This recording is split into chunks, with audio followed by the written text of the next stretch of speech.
and that's 15 states. The two newest ones are Nevada and Connecticut that have just been joined with that. And then there's 6 states that also protect, that are in the pink, sexual orientation. But in the rest of those states, you can be fired just simply for being LGBT. So again, I'm in California and I moved to Texas.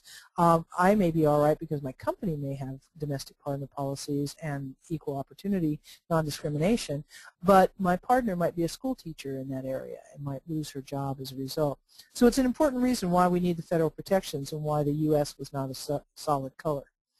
We see then that the history of this non-discrimination, again, started in 1996, and it was first introduced as protecting sexual orientation.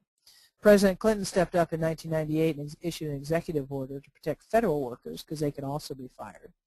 And then we went through the rest of the 90s and early 2000s to continue trying to pass the Employment Non-Discrimination Act. Gender identity was added in 2007, and up till now it still has not passed. In 2009, we did have one step on the federal level. The federal hate crime law was passed, the Matthew Shepard bill, that included sexual orientation and gender identity as a hate crime and protected classes in there.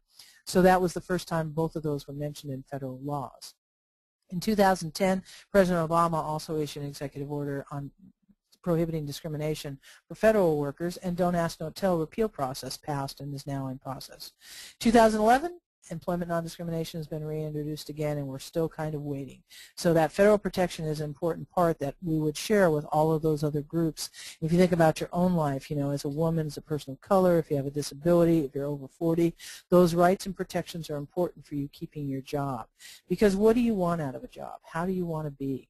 If you can't be yourself and somebody says you're gay and you might lose your job, sometimes it's safer to be invisible and to not say anything. Since 1996, companies